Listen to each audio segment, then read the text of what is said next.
mbokk yi ñu ngi leen di nuyu di leen dalal jàmm ci seen émission entretien avec alors tey ñu amaat mbégte lool nar a dalaat vraiment beneen kàngam ñu war a waxtaanee ci xew-xew jamono xam ngeen ni mbëkk mi ñu koy waxee immigration irrégulière doon na un fléau des temps modernes qui malheureusement continue toujours de faire des ravages n'est-ce pas au sein de la jeunesse africaine le Sénégal n'étant pas épargné alors tey dinañ ci wax ndax nag am nañu kilifa bu am solo ñu war a waxtaanee ci ponk yooyu waaye laataa ñuy dem foofu dinañu féliciter de passage l'ONG Otra Africa bu ñu waxee ONG Otra Africa xel yi yëpp jëm ci wàllu migration migrants yi à travers son président Souleymane Aliou Diallo ci liggéey bu am solo bi nga xamante ne ñoom doon nañ ko amal ba tey ñu ngi koy continuer di ko amal ngir rek mën a xool indi ay solution ci lu jëm ci wàllu donc immigration irrégulière alors ONG Otra Africa am ci liggéey bu am solo alors week-end bi ñu doon célébrer seen 15e anniversaire gannaaw bi nga xamante ne donc samp nañu boobule donc ONG alors donc ñu ngi leen di sant di leen gërëm bu baax a baax à travers son président Souleymane Aliou Diallo comme ni ko dama ko waxee et toutes les personnes nga xamante ne ñu ngi liggéey ci ONG boobu ci contexte boobu sax lañu doon dalal vraiment ay kilifa yu bëri jógee un peu partout dans le monde ñu doon amal fii ci benn hôtel de la place donc célébration anniversaire boobu alors tey nag prétexte boobu ñu daal di profiter également ci kilifa yooyu am ci kenn koo xamante ne macha allah il fait aussi la fierté de l'Afrique ndax nag il est d'origine sénégalaise waaye dafa nekk au Parlement européen ndax nag moom député la donc au Parlement espagnol muy wuyoo ci tour monsieur Luc André Diouf honorable salaamaaleykum maa ngi leen nuyu. maaleykum salaam jërë ngeen jëf ci xëy bi ñu xëy tey. war a jotaay. war a waxtaan ci loo xam ne lu am importance la. non seulement ci Sénégal. mais niveau international. parce que mouvement migratoire lu am maanaa la. man sama tur Luc André laa tudd. dëgg la waaw di résider en Espagne. et aussi ci histoire u Espagne je suis le premier noir. d'accord à rentrer dans l'histoire. d'accord ci biir nekk député national. mais loolu yëpp aussi ci biir liggéey bi ñu doon liggéey. yàlla dogal au moins parti socialiste dugal ma ci ay liste bi ma demee ci primaire yi. d'accord depuis 2019 laa nekk député. donc c'est la troisième fois may dugg au niveau de l'Assemblée nationale. la troisième mais fois aussi waaw mais aussi ci liggéey. d'accord mu doon lu am solo donc ci wàllu migrants yi itam nga doon fa nga am fa taxawaay bu am solo parce que ñu ma doon wax ne vraiment aussi yaa ngi yëngu ci wàllu boobu itam. waaw toujours j'ai travaillé dans le cadre de l'immigration loolu moo ma indi Sénégal à travers un ami à moi. Aliou Diallo boo xam ne on a cheminé ensemble il y a de cela plus de 30 ans. Je l'ai connu à Séville. d'accord nit koo xam ne lépp lu muy def pas-pas la siy def. dëgg la lépp lu muy liggéey aussi jom fulla ak fayda la siy def. dëgg la donc Aliou nekk le président de l'association Otra Africa. décidé ñëw implanté au Sénégal. li mu doon liggéey ci biir Espagne mu continuer ko ak nit ñoo xam ne ñu nga fa aussi di dëgëral organisation bi. mais au niveau du Sénégal bien vrai qu'on est en Espagne yenn saa yi da ngay seetaan débat am à la télévision. et tu vois que Alioune bi ma xamoon Séville moo nekk Alioune bi ba léegi. d'accord nit ku dëggoo la. nit ku bugg a liggéey la. nit ku yëg nit la. et en plus ci li muy yëngu. war nañ ko jàppale. war nañ ko jàppale entité yi nga xam ne ñoo nekk fii au Sénégal. et aussi le gouvernement du Sénégal war nañu xoolaat bu baax aussi nu ñu mun a liggéey ak Aliou. parce que Aliou lépp ci li muy liggéey. ci ay données la koy def. c'est vrai ci connaissance la koy def. c'est vrai aussi ci fulla ak fayda. ñu dem ci affaire immigration bi nga xam ne metti na. parce que booy yaa ngi dey ci géej gi. nit koo xam ne fayeekuwul dërëm. jotul ci benn organisation. jotul ci gouvernement. di sabablu. donc buy organiser le 15e anniversaire de son association. bien vrai que man amoon na ay empêchement pour ñëw. je me suis dit que un frère à moi. un ami à moi. nekk une autorité ci institution. boo xam ne day dimbali nit ci troisième secteur nekk un secteur privé donc il fallait que man ma déplacer wu au Sénégal. ñoo bokk ci jotaay yi.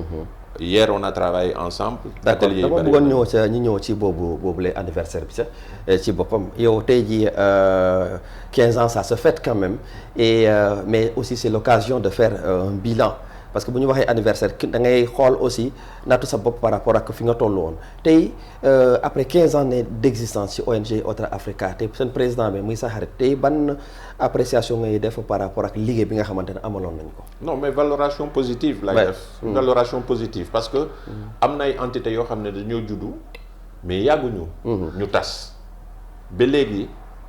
Otra Africa mu ngi exister et ce que j'ai vu ce que les gens avec qui j'ai parlé hier Otra Africa est nécessaire pour le Sénégal. C'est ça. C'est une nécessité. Organisation bi entité bi association bi continuer d'y exister. C'est pourquoi je demande encore une fois de plus j'insiste là-dessus parce que c'est important liggéeyu Aliou du liggéeyu parax c'est ça. du liggéeyu caaxaan. C'est ça. Et vous aussi les moyens de communication message bi dafa war a jàll parce que ki nga xam ne buggul doomu aadama sonn en fin de compte les immigrés ñun ñi nga xam ne ñoo nekk bitim réew lu ñuy dund bitim réew ñun rek ñoo ko xam notre contribution au développement du pays gouvernement bi xam na ko autorités sénégalaises yi nga xam ne ñoo nekk bitim réew xam nañu aussi lu ñuy indi ci dëkk bi boo jëlee par exemple le produit intérieur brut du Sénégal war a nekk entre 13 et 15%. nga xam ne loolu tuutiwul. C'est vrai. diaspora bi di koy indi donc ku fettal diaspora bi au Sénégal pour di jooytu suñuy problème pour di aussi alerter pour nit yi bu ñuy cheminer war a dem à l'extérieur ñu xool naka lañ ko mën a defee ba mu nekk ci yoon bu jóg dañ ko war a teyale donc valoration positive di ñaan yàlla seen organisation bi di gën di ngand dëgg la d'accord ci sens boo xam ne day contribuer aussi pour suñu nekkaay bi à l'extérieur ñu siy gën a wax di siy gën di ñax bu baax. Alors, honorable, on va maintenant parler d'une manière générale sur la situation des migrants. Xam nga dañuy wax Barça xam nga ko bu baax a baax. Il y a eu tellement de morts nit ñi taxul à chaque fois malgré les mesures prises il y a eu énormément de victimes. Une analyse honorable sur situation des migrants aujourd'hui. Situation des migrants bi dans le monde. Elle est un peu critique la situation. Ça veut dire que nit yaa ngi génn fu ne. mais aussi mënuñoo téye nit yi. c'est vrai ñu bañ a génn. immigration fii lañ ko fekk. immigration day continuer di am. et puis droit la ça pour que les gens sortent de leur pays. et aller vers d'autres horizons. pour seen dund yi améliorer. mais voie dafa am. je le disais hier au sein de l'Union européenne ci 27 pays. amuñu loi immigration boo xam ne dañ koo bokk la politique d'asile rek la ñu bokk avec le système informatique de Schengen le système informatique de Schengen ça veut dire que man mi nga xam ne damaa wàcc Espagne am foofu ay tolof génn Espagne dem France bu ma jaaree aéroport bu ñu dugalee sama tur dinañ xam ne man am naa ay tolof Espagne loolu la Union européenne bokk ak asile avec la convention de Genève de 1951. C'est ça. Mais chaque pays dafa am politique immigratoire. ñun ci suñu côté au niveau de l'Espagne. amoon na jamono loi bi métti woon na. mais quand on est arrivé au pouvoir en 2019 le parti socialiste. nous sommes de la gauche. droite bi moo doon gouverner avant. xaw nañu yombal mbir mi parce que comme ni ma la ko waxee nit yi il faut que ñu génn. C'est ça. Europe aussi soxla na ay liggéeykat mais ci biir Europe soxla ay liggéeykat Afrique aussi a besoin de ses enfants. Le continent mënut a vider noonu. parce que am na ay gox yoo xam ne boo fa demee fi nga nekk ay jigéen rek nga fay fekk. dëgg la góor yëpp dem nañu. dëgg la donc ñuy ñaan nit ñi ñëw loolu moo tax may wax wolof. effectivement. baay yi yaay yi tante yi bàjjen yi nijaay yi. nga xam ne ñoom ñooy pousser seen doom yi. pour ñu génn au moins ñu am information pour bu ñuy dem ñu xam lañ fay fekk. c'est vrai. Il y a un drame par exemple les mineurs jël sa doom dugal ko ci gaal mu am 6 à 15 ans. je pense que loolu. musiba la. waaw loolu moom. musiba la parce que dans un premier temps sa doom bi mun naa dee ci géej. En deuxième lieu, nañu xam ne en Europe. boo amul 18 ans tu peux pas travailler. C'est ça. Donc yaa ngi sacrifier sa avenir doom. ki am 6 ba 18 ans wala 6 ba 17 ans. wala 6 ba 16 ans tant que amul 18 ans du mun a liggéey. quelquefois ça on voit même ay xale yu ndaw des femmes enceintes c'est lu doy waar ngoog allez-y. waaw c'est loolu la ñuy jooytu tubaab yi dañuy laaj sax naka la nit mun a juróo doomam. mu am 6 ans nga dugal ko ci gaal. il se demande. naka la yaay mun a defee loolu. wala papa mun a defee loolu. donc booy yooyu bu ñu ñëwee xale yooyu bu ñu ñëwee effectivement en Europe il y a le droit de l'enfant. effectivement dañ leen di assister. dans des centres. mais centres yooyu amul foo mun a dem pour génn foofu. lu dul formation pour nga dégg espagnol. c'est vrai. donc koo xam ne génneel na doomam xalaat ne doomam day génn. pour di liggéey di koy yónnee. fii ba 18 ans. du ko am. ñu dem ci ñi nga xam ne par exemple c'est des majeurs. c'est extraordinaire. du jël gaal yi. gaal yi aussi il faut que ñu xam ne li ñu leen di wax la plupart du temps c'est pas réel du ne rek egsi nga jóge nga Sénégal egsi Canarias wala Espagne. sur le champ da ngay am kayit wala da ngay am liggéey. am na ay nit ñoo xam ne ñu nga Espagne. yore seen résidence amuñu liggéeyuñu. et aussi li ma la doon wax ne loi dafa am en Espagne. pour nga am kayit Espagne ci suñu loi il faudrait nécessairement nga nekk dans une situation irrégulière durant 3 ans. Oui. am contrat am sa casier judiciaire vierge. Ouais, d'accord. aussi ak papier yoo xam ne service social nga koy wute pour mun a déposer pour ñu jox la kayit. Ah bon il faut que nga obligatoirement nga am loolu. waaw c'est une information importante que nit ñi war a xam. waaw et ñun bu ñu duggee ci gouvernement bi. xam ne aussi ne Espagne dafa soxla ay liggéeykat mais ci biir irrégularité dañoo jël wàññi ñetti at yooyu def ko 2 ans. donc ci biir 2 ans yi il faudrait nécessairement nga accepter def une formation. le temps que ngay def formation ci 2e année bi dañ lay jox carte de séjour rek. boo jeexalee sa formation am liggéey boo xam ne méngoo na ak ci li ñu la doon formé ci moment boobu la ñuy changer sa résidence boobu amul woon liggéey. ak résidence su 2 ans. mais loolu bu ma koy wax nit yi bu ñu foog ne rek war ngaa dugg gaal war a xaar ñetti at wala ñaari at.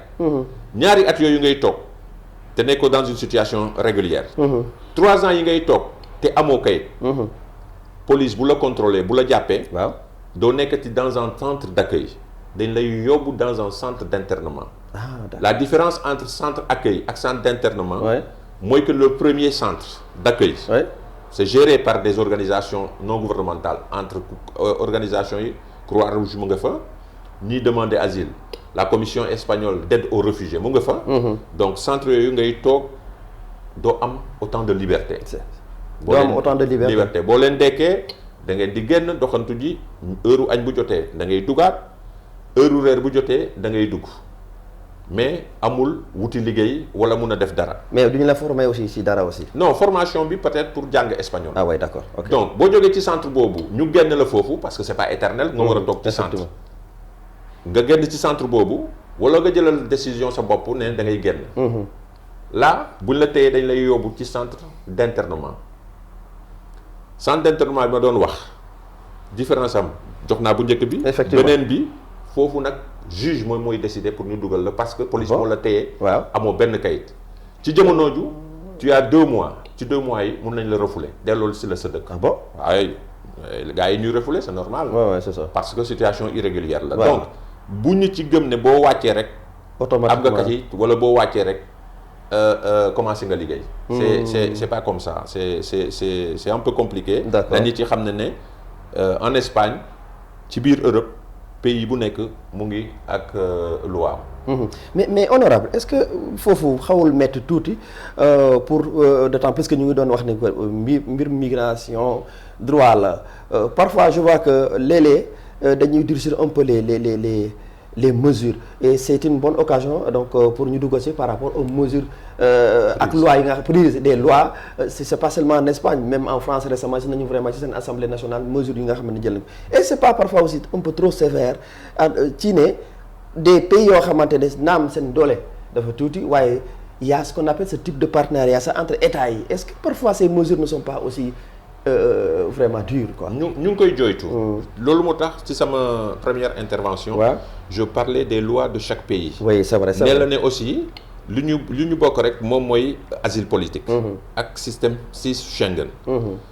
temps yi dañ doon débattre le pacte immigration ak asile. si des 27 pays. xam nga ne am na ay dëkk yoo xam ne ci biir Union européenne. bëgguñu gis immigré. c'est ça c'est sûr d'une manière que dañoo accepter. supposons que ñun ñi ñu nekk 5 ci salle bi. ñu war noo dugal ci benn dëkk boobu day accepter ku nekk ci ñun mu fay 20 000 euros pour bu ñu dëgg seen frontière. Imaginez-vous situation bi nga xam ne moom moo nekk en Europe dans certains pays européens. ñi gën a yaatu. et c'est pourquoi je dis que ñun Sénégalais yi te li may wax xam naa ne Sénégalais yi koy dégg. nekk ay immigrés nekk Espagne. dinañu confirmer li may wax. c'est ça yaatuwaayu Espagne surtout du président Pedro Sánchez. war nañ ko gërëm war a liggéey pour suñu relation entre Sénégal ak Espagne gën a ratax. li tax ba wax la ko bi ñuy gouverner ba léegi depuis histoire u Espagne. te Espagne gu colonisé wul Sénégal. c'est ça. non seulement man bi nga xam ne man maay doomu sénégalais. c'est ça c'est vrai. ci jamono bi may woo il y avait 7 millions de Sénégal d'immigrés. ouais. man la woo pour ma jàppale ko. ouais. dans le cadre de l'immigration comme ni ko Aliou waxee. pour ma nekk ci bureau exécutif ba may dugg nekk député à l'Assemblée nationale. c'est vrai. mais non seulement loolu. rataxal suñu diggante. Sénégalais yi nga xam ne ñoo nekk Espagne dañ daan liggéey ba retraite seen retraite seulement Espagne lañ ko mënoon a feyeku. am na une convention buy permettre Sénégalais yi nga xam ne dañoo retraité war a ñëw Sénégal toog Sénégal feyeku seen retraite à partir du Sénégal. ah bon et il a eu à travailler ci loolu. booy ñu liggéey ci loolu entre gouvernement Espagne ak gouvernement Sénégal. aussi mu ngi rataxal loo xam ne lu am importance la. c'est ça. ma bëgg mu jàll. c'est ça. pour éviter aussi dee yi ñuy gis ci géej gi. waaw parce que bëri na trop. l'immigration circulaire. c'est-à-dire. l'immigration circulaire mu ngi consister. ci que Espagne dafa soxla ay liggéeykat ci secteur d'activité yoo xam ne dañoo nécessaire pour la continuation du développement économique du pays. Effectivement. On peut parler de l'agriculture, de la construction, de l'hôtellerie, des travailleurs domestiques, ferrailleurs yi ñiy def soudure métallique. Espagne day soxla ay liggéeykat. donc Espagne sekk na ak Sénégal ne bu soxlaa ay liggéeykat ci secteur yooyu. wax nombre bi envoyé ko Sénégal def une sélection. des potentiels immigrés. pour ñu dem liggéey. est-ce que mën nañu am xayma ci nombre est-ce que ni loolu c'est effectif. Il y a eu un projet pilote de 100 personnes. Dans un premier temps. Mais je dis que war nañ su gën a liggéey. Pourquoi? Et je vais vous donner l'exemple du Maroc. Maroc commencé na koy yàgg a liggéey ak Espagne.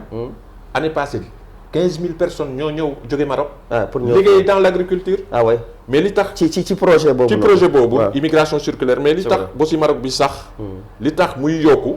c'est parce que les Marocains dañoo respecter la convention. D'accord. parce que convention bi li muy wax. bi ñu ko daan def vers 94 dañ la doon jox visa nga liggéey. bu jeexee nga war a génn ci dëkk bi nit yi dañ doon daw. ñun bu ñu ñëwee ci gouvernement bi depuis 2019. dañoo instaurer au lieu d'un visa on a mis à la place une carte de séjour et de travail de 4 ans. De 4 ans. De 4 ans mais avec la suivante condition. que bu ñu la joxee carte 4 ans bi. ñu wóola ne da ngaa war a liggéey wala ñu choisir la à partir du Sénégal que da ngaa war a liggéey ci tool yi. C'est ça. muy travail saisonnier boo defee 6 mois yi wala 3 mois yi wala 9 mois yi bu jeexee bien vrai que yore nga carte 4 ans. da ngaa war a génn. da ngaa war a génn waaw. deuxième année bi. doo dem ci consulat di ñaan visa. parce que sa carte bi day valable. da ngay dugaat une deuxième année. jeexalaat sa liggéey bu jeexee nga génnaat 3e année bu ñu la wooyee nga dugaat. ci 4e année bi lañ lay ne léegi du soxlaati ngay dellu sa dëkk da ngay toog ñu jox la une carte de séjour et de travail pour nga mun a résider en Espagne. D'accord. Donc. D'accord. C'est tout juste pour dire aux gens que. D'accord. am na beneen voie boo xam ne ajuwul ngay fay 4 000 wala 5 000 euros ajuwul ngay risquer sa dund di jël gaal ajuwul ngay dem nekk ci situation irrégulière. ñu mun laa rapatrier sinon par la voie légale de l'immigration circulaire. war nga see mën a bokk. C'est pourquoi je dis aux Sénégalais. nañu jéem a jege. le ministère des Affaires étrangères. aussi ñi nga xam ne ñoo nekk bitim réew. ñu jógee ambassade ak consulat bi xool relation yu.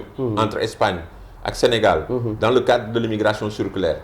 emploi yi offre d'emploi yi kan lañ koy def pour ñun ñu nekk bitim réew ñu koy wax suñu mbokk yi. suñu mbokk yi nekk au niveau du Sénégal dem au niveau de consulat ak ambassade.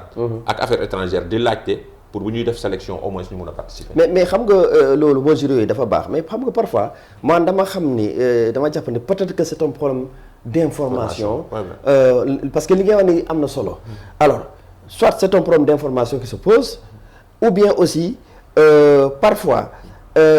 Il y a un nombre très limité parce que boo xoolee compte tenu de la forte demande ñu war a bëgg a dem ñu jël vraiment li ñuy jël la plupart du bëri du toll du bëri donc loolu tamit dafay poser problème te parfois li ngay wax ni léeg-léeg gars yi dem foofu ba bëgg a def vraiment par la voie légale ci yu mel noonu mais ils ont toutes les difficultés vraiment pour ñu mën leen insérer ci yu mel noonu pour ñu mën a bénéficier wu ne serait-ce que li ngay wax ni c'est pourquoi je disais au début que importance su autre africain. oui c'est ça.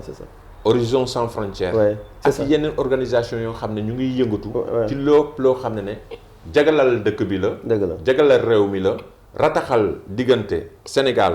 ak yeneen pays yi nga xam ne ñoo nekk au niveau de l'Europe wala en Afrique. c'est ça. dama lay jox exemple. bi bateau Joola tojee. ñi ci gaañu ci jamono jooju. dama doon liggéey dans un projet de l'Union européenne ak beneen nit. Mamadou Lamine Sagna. ma koy nuyu di koy gërëm. c'est vrai actuellement à Murcia. ñu décidé wax fi ñu doon liggéey pour ñu dimbalee famille yi nga xam ne ñoom. dee ci bateau Joola. c'est ça. syndicat wu Espagne. dugg si aussi. gouvernement wu Ablaye Wade. dugg si. c'est ça. On a eu à faire un premier contingent. yóbbu ay nit. ñooñu dem liggéey dellu si ñu defaat un deuxième contingent ñu dem liggéey dellu si troisième contingent bi moo tas projet boobu. parce que dafa amoon ay jigéen yoo xam ne dañoo ëmban. dugg ci projet bi. dem mënuñoo ñëpp si ñu toog parce que nit yi dañuy xalaat ne rek boo amee doom foofu rek waaw automatiquement da ngay am kayit. non loi sénégalaise permettre loolu parce que yow sa doom bu juddoo. papam nekk sénégalais yaayam nekk sénégalaise sénégalais lay nekk. am na dëkk yoo xam ne par exemple. duñ ko reconnaître mais Sénégal day reconnaître doomam bitim réew surtout en Espagne donc c'est pourquoi je disais que organisation bu mel noonu ci jamono jooju bu ñu ko créé on avait mis sur place une commission c'est ça pour au moins sélection nit yi ñu mun koo xam kañ la ñuy def offre d'emploi yi c'est ça ñi ci mun a participer ci jamono jooju dañoo jëloon le ministère de la jeunesse le ministère des affaires étrangères le ministère de l'intérieur dugal syndicat yi parce que képp ku génn bitim réew. nga laaj asile bu la neexee wala nga dem potentiel travailleur nga. donc syndicat nga fay fekk. syndicat yi fii aussi Sénégal war nañ see bokk. et en troisième lieu dama koy woo troisième secteur mais c'est la société civile. c'est ça ñoom Aliou. war nañu bokk ci commission boobu pour sélection bi nekk sélection bu jaar yoon. waaw quand même nit ñiy dem. ñu jox leen information. ñu xam ne dañuy dem. ci 4 ans yi. ci 3 ans yu njëkk yi. dem pour liggéey dellu si. figurez-vous que marocains yi parce que ay jigéen ñoo fi bari ñuy dem. ñoom ci liggéey boobu dañuy liggéey 6 mois 9 mois 3 mois dellu. c'est ça mais dañoo créer coopérative au Maroc. ñiy liggéey c'est ça. bu ñu dugaatee. am na nit ñoo xam ne dañ leen a bàyyi foofu. c'est ça ñu nekk ci coopérative bi di liggéey. le Sénégal peut le faire. et je suis persuadé que gouvernement Sénégal dina liggéey. continuer liggéey ak gouvernement Espagne. pour au moins ci at yi ñëw. nombre boobu gën a yokku. mais honorable man dafa am benn aspect aussi boo xamante et ça je le disais au président donc Aliou Diallo. c'est-à-dire que xam parfois ñun suñu ambassades yi. léeg-léeg ñi ngay gis ni ñuy jël ay géej yi ñu si bëri aussi dañuy pourtant. tenter vraiment voie légale bi c'est-à-dire que dem ci ambassade bi carrément avec toutes les conditions gars yi wax ñu déposer lépp mais après dañuy pour ñu octroyer leen visa du am et que pourtant ñoom dañuy déposer xaalis loolu tamit faw ñu xoolaat vraiment donc ces conventions là moo tax c'est pourquoi tout à l'heure je parlais aussi et suñu état yi convention ak traité yi ñuy signé aussi dañu xoolaat ñu yombalal aussi l'obtention des visas pour nit ñi dem sinon ce phénomène là est-ce que vous pensez pas que dañu ko mën a régler comme ça. c'est vrai li ngay wax dëgg la. am na ñoo xam ne dañuy déposer seen visa. probablement mu complet ñu ne leen ne duñu dem. mënuma see prononcer lu bari. dëgg la parce que aussi bépp dëkk boo gis. am na limite ci loo xam ne day xool ñaata nit ñooy dugg ci at bi ak ñaata nit ñoo dul dugg ci at bi d'accord. donc démb am na kuy liggéey ambassade bu ñu posé question boobu dafa joxe un chiffre nee na ne daaw ñu demandé visa ci ambassade u Espagne waaw 60 000 personnes 60 000 ouais. 60 000 personnes ñoo demandé donc gouvernement Espagne mooy xool ndax nekk na wala nekkul mais ñu bañ koy yemale rek ci problème mu visa parce que lii rataxal coopération bilatérale moom mooy toog jotaay waxtaan ci li ñuy wax donc kooku gouvernement moom moo ko mun a wax du ma si mun a duggul ci lu bëri d'accord mais am na loo xam ne am na solo c'est ça mooy lan le continent africain il est grand temps oui c'est ça que ñun ñu déggoo boo ko mun a définir les politiques d'immigration et les politiques économiques du continent. Oui, c'est ça surtout. Union européenne. loolu c'est vrai. Union européenne. gis nga li ma la wax dans le pacte du dem ci asile. c'est vrai ak réfugié. ni ñu déggoo. ba teg ko. c'est vrai. Afrique war na toog aussi. déggoo définir politique yi. bien vrai que comme coopération bilatérale dafa war a exister entre pays ak pays mais Afrique war na mun a toog ci table ak Europe Union africaine ak Union européenne effectivement waxtaan naka la ñuy doxalee immigration parce que li ma lay wax ci immigration circulaire imaginez-vous que continent africain toog ak Union européenne dëkk Europe yi ne lii Espagne di def dañ koo soxla du tollooti par exemple, c'est vrai que... ci 15 000 personnes, ça serait beaucoup plus. Ouais, beaucoup plus quand même, ça va. Waaw, parce que 15 000 yi ñuy wax. Espagne, probablement Maroc, war na mun a yónnee ay nit. En France, war na yóbbu nit feneen. Sénégal, la même chose. Europe, nit yi xam nañ ko dafa màgget. C'est vrai. Ils ont besoin de main-d'œuvre. Ah ouais, c'est clair, hein, c'est clair. Ñun fii aussi li nga xam ne moom la tubaab yi manqué. moom la ñu yore. C'est vrai. boo xoolee les Américains. boo xoolee les Européens. Amérique latine. Asie. li gën a am maanaa ci àddina moom la ñu ñàkk. c'est vrai. moom mooy jeunesse. ah ouais, c'est vrai que. moom mooy jeunesse. L'Afrique a ses jeunes. oui, population relativement à sa main d'œuvre. oui, c'est vrai que. li ñu am ci richesse. amul en Europe. donc loolu moo tax may ñaan nit yi ñu gën a mànkoo. l'Union africaine. on a été le berceau de l'humanité. c'est ça. fii la nit jóge bi àdduna di nekk àddina. fii aussi moom mooy futur monde bi. c'est vrai ndax suuf si nga xam ne liggéeyuñ ko fi mu ëppee ci àddina. ci Afrique la. c'est ça. ndox mi nekk ci suuf. pour béy ci Afrique la nekk. matière première yi am ci monde la plupart ci Afrique la nekk. donc il faut que ñun africains yi ñu gëm loolu dans un premier temps. c'est ça. tubaab yi ñu ngi ñëw di jëriñoo ci Afrique di investir di si am ay bénéfices et la plupart du temps même duñ ko sax reprendre. c'est ça. pour réinvestir en Afrique. c'est donc ça. Union africaine je pense que war nañu jóg pour xool la situation économique de l'Afrique. et surtout aussi dans le cadre de l'immigration. créer au moins une structure boo xam ne moom mooy toog ak Union européenne. J'insiste encore une fois de plus d'accord naa que Sénégal am une relation avec l'Espagne, Maroc am une relation avec la France, avec l'Espagne. Mais dans le cadre de l'immigration, je pense que Afrique dafa war a toog ak Europe ñu toog xool naka la ñu mun a def ba booy yi bëgg avancer personnellement et professionnellement. c'est ça. en Afrique. ñu mun koo def ñi nga xam ne dañoo bëgg a tukki.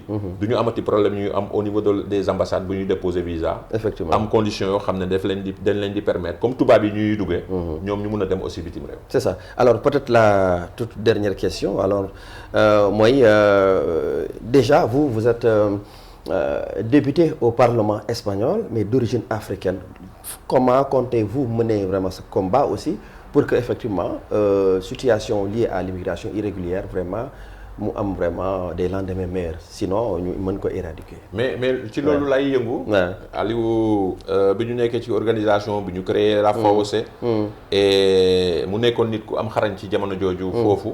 fii aussi moom lay wone au niveau du Sénégal. c'est ça. organisation yi ñu ngi foofu. daayira yi aussi may lancer un appel. et di koy xamloo autorité xam nañ ko mais aussi il faut que ñu gërëm leen. parce que la plupart du temps da ngay gis nit koo xam ne immigré la ci amoon na jamono nit yi dañ doon dimbalante. mais jamono dafa metti. c'est vrai que mais daayira Tijaan daayira Murit xaadir dañuy fab xale yi jàppale leen tette leen. won leen yoon ba ñuy mënali seen bopp. ñu daal di génn foofu. c'est ça man en tant que député sama liggéey je suis un législateur. c'est ça man ci ay loi lay liggéey. waaw aussi loi yoo xam ne dañuy doxal dundi nit yi. changement loi yi ma la wax yëpp. on a participé. donc au sein du parlement. ci parti socialiste je suis le porte affaire u immigration. ci parti socialiste en Espagne. ci parlement bi maa koy kii maa ngi ci commission aussi intérieure. oui d'accord maa ngi ci commission coopération. aussi am na benn organisme boo xam ne dafa am. ñu tudd ko l'assemblée. de l'Union pour le Méditerranée. may ñaan aussi gouvernement Sénégal. bu fekkee ne mën nañu gëstu. pour Sénégal dugg ci entité boobu. c'est vrai que parce que pays européens yi la. avec les pays du nord de l'Afrique. figurez-vous que Mauritanie suñu mbokk yi. c'est ça nga xam ne nekkuñ ci Méditerranée bi ñu ngi ci biir donc Sénégal war na mun a. jéem a xool naka la ñu mun a duggee ci loolu parce que Union européenne. ak pays asiatiques yi ak pays du nord de l'Afrique. ñoo fa nekk. d'accord di joytu une deuxième chose boo xam ne aussi je pense que war nañ ko mettre sur place. oui mooy lan. parce que bu ma la waxee ne immigré yi. waaw li ñuy dugal ci dëkk bi. c'est des milliards. amoon na structure boo xam ne nekkoon na fi. muy le conseil supérieur des Sénégalais de l'extérieur. si. waaw donc war nañ ko xoolaat. waaw naka la ñu koy parce que waaw organe consultif la. waaw di doon dimbale gouvernement. waaw di koy conseiller dans le cadre économique le cadre de la santé.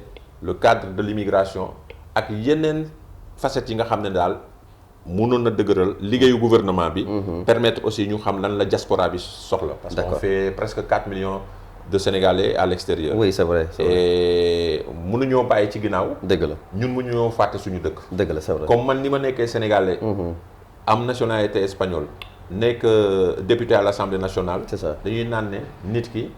balaa ngay seetal kër jàmbur. waaw sa kër nga ko war a njëkk a commencer. ça c'est vrai donc on est là toujours pour. loo xam ne daal mun naa rataxal. diggante Sénégal ak Espagne. waaw loolu am solo aussi nekkaayu gars yi. en Espagne. fi ma nekk. mun a gën a yomb. ci biir ñu am ay kayit. mais surtout ñu xalaataat ñi nga xam ne dañuy jël gaal yi ñu moytu ko. c'est vrai parce que Canarias. c'est vrai 8 îles la. Figurez-vous en 2023 bi passé. on a reçu 37 000 personnes. am benn île bu ndaw boo xam ne plus ou moins 7 000 personnes ñoo fay vivre. ils ont reçu 16 000 personnes. 16 000 oh là là. la plupart sénégalais lañu. waaw ay sénégalais lañu. waaw xoolal ay sénégalais lañu donc nañu xoolaat parce que loolu day wàññi nit. waaw c'est vrai que kenn waxul ne kenn du dem. waaw mais bu amee moyen boo xam ne mun naa permettre nit dem ko. waaw na ko autorités yi gën a liggéey. c'est vrai d'accord pour au moins dee yi wàññeeku. d'accord oui c'est vrai qu'on parle d'Espagne peut-être un mot à l'endroit de nos compatriotes en espagnol oui bien sûr. Amigos y amigas, aquí estoy en Senegal con la televisión de Touba, los compañeros y compañeras de las Dairas Murit, de las Dairas Tijan, de las Dairas Hadir. Os saludo desde Senegal.